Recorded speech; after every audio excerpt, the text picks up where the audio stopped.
दोस्तों, कितनी नफरत भरी है इस व्यक्ति में। ये असम का मुख्यमंत्री है। इसका नाम है हिमंता बिस्वा शर्मा। लगातार झारखंड में चुनावी भाषणों के दौरान नफरती भाषण देना है। भारतीय जनता पार्टी के हिंदुत्व की राजनीति का नया पोस्टर बॉय जो लगातार मुसलमानों के खिलाफ नफरत भरी भाषाओं का इस्तेमाल कर रहा है। झारखंड में चुनाव आचार संहिता लागू है, लेकिन चुनाव आयोग के अंदर इतनी हिम्मत नहीं हो पा रही है कि हिमंता बिस्वा शर्मा पर कार्रवाई कर पाए। लगातार ये मांग की जा रही थी चुनाव आयोग से कि हिमंता बिस्वा शर्मा एक विशेष समुदाय के खिलाफ नफरती बयान दे रहे हैं, उनको घुसपैठिया बता रहे हैं और न जाने क्या क्या शब्द उनके लिए यूज कर रहे हैं। लेकिन अभी तक चुनाव आयोग के अंदर इतनी हिम्मत नहीं हो पाई कि हिमंता बिस्वा शर्मा पर कार्रवाई कर पाए। अब इंडिया गठबंधन ने एक पत्र लिखकर चुनाव आयोग से मांग की है कि तुरंत प्रभाव से इनके खिलाफ कार्रवाई की जाए। असम के मुख्यमंत्री हिमंता बिस्वा शर्मा के खिलाफ चुनाव आयोग कार्रवाई कर पाएगा। अब यहाँ पर चुनाव आयोग का एक असली इम्तिहान है कि जो कहता है कि मैं तो निष्पक्ष हूँ, सब पर कार्रवाई करता हूँ, मैं किसी के लिए पक्षपात नहीं करता। लेकिन जब इतने दिन से मांग की जा रही थी तो चुनाव आयोग कार्रवाई अभी तक क्यों नहीं कर पाया है। लेकिन दोस्तों, जिस तरीके से लगातार हिमंता बिस्वा शर्मा ऐसे बयान देते चले गए और चुनाव आयोग खामोशी से देखता चला गया। अब जब ये मांग की जा रही है तो वहीं पर कुछ ऐसे लोग भी हैं जो कह रहे हैं कि चुनाव आयोग के अंदर इतनी हिम्मत नहीं है कि वो कार्रवाई कर पाए, क्योंकि जो उनके ऊपर बैठे हैं वो नाराज हो जाएंगे। उस नाराजगी को देखते हुए चुनाव आयोग कार्रवाई नहीं कर पा रहा है। दोस्तों, क्या कुछ हुआ है, हिमंता बिस्वा शर्मा ने क्या बोला है, मैं आपको बताऊंगा। लेकिन सबसे बड़ा सवाल है कि आखिर अभी तक इसके ऊपर कार्रवाई चुनाव आयोग ने क्यों नहीं की है। झारखंड में एक चुनावी रैली में विवादित बयान के लिए इंडिया गठबंधन ने असम के मुख्यमंत्री हिमंता बिस्वा शर्मा पर कार्रवाई की मांग की है। आरोप है कि झारखंड में एक चुनावी रैली के दौरान भड़काऊ और विभाजनकारी भाषण दिया। इंडिया गठबंधन ने मुख्य चुनाव अधिकारी से शर्मा के खिलाफ तत्काल कार्रवाई करने को कहा है। दोस्तों, हिमंता बिस्वा शर्मा के खिलाफ ये कोई पहली शिकायत नहीं है और न ही हिमंता बिस्वा शर्मा का ये कोई पहला विवादित बयान है। लगातार ऐसे बयान आते रहे हैं झारखंड चुनाव के दौरान, लेकिन चुनाव आयोग अभी तक कोई कार्रवाई नहीं कर पाया है। लेकिन जो असल मामला है कि जिस तरीके से वो कह रहे हैं कि अगर हम बट गए तो फिर असलम, अंसारी और मियां लोग कब्जा कर लेंगे पूरे झारखंड पर, तो आप अंदाजा लगाइए कि एक राज्य का मुख्यमंत्री किस तरीके से नफरती भाषण दे रहा है और उसके अंदर कितनी नफरत भरी हुई है। इंडिया गठबंधन ने चुनाव आयोग और राज्य के मुख्य निर्वाचन अधिकारी को सौंपे गए पत्र में कहा है कि हिमंता शर्मा ने 1 नवंबर को सारत में एक कार्यक्रम में मुसलमानों को निशाना बनाया। पत्र में कहा गया है कि भाषण में मुस्लिम अल्पसंख्यकों को निशाना बनाते हुए उन्होंने अत्यंत विभाजनकारी और नफरती शब्दों का प्रयोग किया है। उन्होंने कहा कि वे लोग एक ही जगह पर वोट डालते हैं, लेकिन हमारा हिंदू आधा वोट इधर डालेगा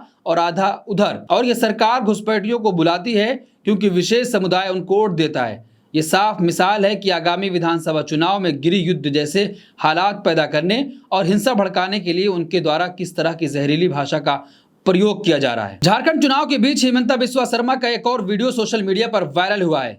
इसमें भी वो मुसलमानों को निशाना बना रहे हैं। वो वीडियो में कहते हुए सुने जा सकते हैं कि हम हारेंगे तो ये पीताम्बर, नीलांबर, सिद्धू, कान्हू, बिरसा मुंडा की भूमि को इरफान, अरफान, अंसारी, आलमगीर आलम लूट लेगा, हमारी बेटियों को लूटेगा, हमारी ज़मीन लूटा, हमारी सरकार को लूटा, हमारे अहंकार को लूटा। हमें आवाज़ उठाना होगा, हमें एक होना है, हम बटे तो ये इरफान, अंसारी, आलम हमें लूट ले जाएंगे। तो आप अंदाज़ा लगाइए कि एक राज्य के मुख्यमंत्री की ये भाषा है कि कैसे लोगों को डराने का काम कर रहा है। मुसलमानों का नाम लेकर एक विशेष समुदाय को लोगों को डराने का काम किया जा रहा है कि अगर हम बट गए या फिर अगर हमने इंडिया गठबंधन को वोट दे दिया तो फिर ऐसे लोग हमारी जमीनों पर कब्जा कर लेंगे और हमारे बेटियों पर हमला करेंगे। 5 साल से भारतीय जनता पार्टी झारखंड से सत्ता से दूर है, जिसकी वजह से वो सत्ता पर काबिज होने के लिए हर पैतरे आजमा रही है। लगातार ऐसे भाषणों से लोगों को भ्रम में डाला जा रहा है और उनको सांप्रदायिक बनाने की कोशिश की जा रही है। जिस तरीके से लगातार 10 साल से केंद्र में नरेंद्र मोदी की सरकार है, नरेंद्र मोदी की सरकार के रहते हुए भी जिस तरीके से असम के मुख्यमंत्री कह रहे हैं कि घुसपैठियों को लाया जाता है, तो आखिर केंद्र की सरकार क्या कर रही है? केंद्र की सरकार उन पर कार्रवाई क्यों नहीं कर रही है? ऐसे लोगों को क्यों आने दिया जा रहा है? ये एक बड़ा सवाल है जो केंद्र सरकार में बैठे मंत्री, संतरी और खुद प्रधानमंत्री सबसे पूछा जाएगा।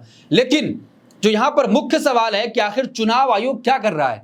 क्या इस देश में चुनाव आयोग नाम की कोई चीज भी बाकी रह गई है कि एक राज्य का मुख्यमंत्री, झारखंड में चुनाव है, वहां पर 2 महीने से डेरा डाला हुआ है और लगातार ऐसी भाषाओं का इस्तेमाल कर रहा है। उसके बावजूद भी कोई कार्रवाई अभी तक चुनाव आयोग की तरफ से नहीं हुई है। तो ये सवाल खड़ा हो रहा है कि आखिर चुनाव आयोग कहां चला गया है कि जिस तरीके से कांग्रेस पार्टी आरोप लगाती है कि हरियाणा में गड़बड़ी हुई है, तो चुनाव आयोग का जवाब आता है कि आपकी बयान की वजह से देश में अराजकता फैल जाएगी। अराजकता जैसे शब्द यूज किया जा रहा है, लेकिन जब चुनाव आयोग से कहा जाता है कि आप निष्पक्ष नहीं हैं, कार्रवाई नहीं कर रहे हैं, जो यहां पर साफ तौर पर देखने को मिल रही है। 1 नवंबर को पत्र लिखा गया, लेकिन अभी तक चुनाव आयोग की तरफ से कोई भी कार्रवाई असम के मुख्यमंत्री और भारतीय जनता पार्टी के हिंदू नफरती राजनीति के पोस्टर बॉय हिमंता बिस्वा शर्मा के खिलाफ कोई भी कार्रवाई नहीं हुई है। आपने उनके भाषण को सुना, उनकी बातों को सुना। क्या आपको नहीं लगता है कि ऐसे बयानों पर तुरंत प्रभाव से चुनाव आयोग को कार्रवाई करनी चाहिए? जब कांग्रेस पार्टी आरोप लगाएगी तो कहा जाएगा विभाजनकारी है, लेकिन जब वहीं पर यह सवाल होगा तो चुनाव आयोग चुप्पी साधे बैठ जाएगा। फिर चुनाव आयोग कहेगा कि हम तो निष्पक्ष हैं, संविधान के दायरे में रहकर काम कर रहे हैं।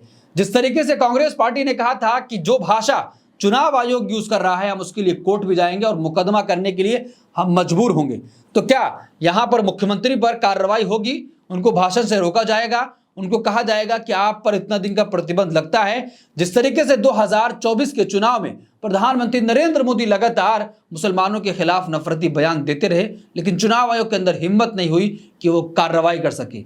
लेकिन जब कार्रवाई की मांग की जा रही है तो पत्रकार रवीश कुमार ने क्या कुछ कहा है, हम वो भी जानेंगे।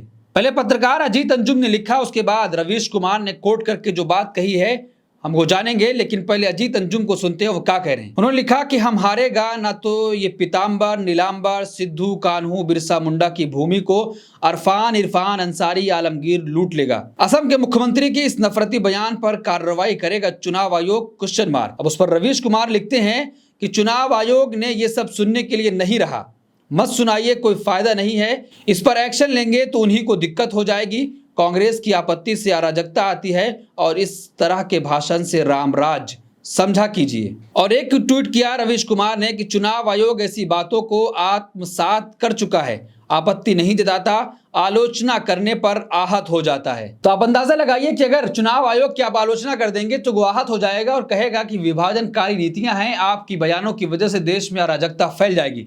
लेकिन ऐसे नफरती भाषण सुनने के बाद चुनाव आयोग को लगता है कि रामराज आ गया है देश में।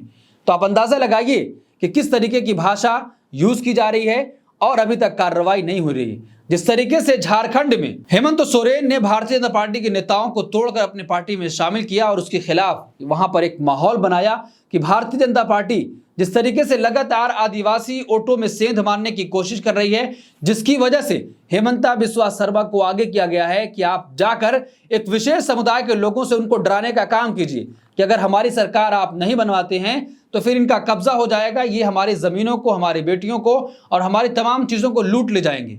10 साल से देश में यही कुछ हो रहा है। भारतीय जनता पार्टी के पास कोई विजन नहीं रह गया है। अगर काम किया है तो काम के आधार पर वोट मांगना चाहिए, किसी को लड़ाने का काम या किसी के खिलाफ नफरत फैलाकर वोट नहीं मांगना चाहिए। इसलिए भारतीय जनता पार्टी के पास कोई काम नहीं है, जिसकी वजह से अब एक ही बयान बचा है कि हिंदू और मुसलमान को लड़ा दिया जाए। जिस तरीके से उत्तर प्रदेश के मुख्यमंत्री ने कहा कि बटेंगे तो कटेंगे, उसके बाद भी चुनाव आयोग ने अभी तक कोई कार्रवाई नहीं की है। तो एक बड़ा और गंभीर सवाल पैदा हो रहा है चुनाव आयोग पर कि आखिर चुनाव आयोग कार्रवाई क्यों नहीं कर पा रहा है। इस पूरे मामले पर आप क्या सोचते हैं, आपकी क्या राय है? कमेंट बॉक्स में अपनी राय जरूर दें और ऐसी तमाम खबरों के लिए देखते रहिए देश नीति।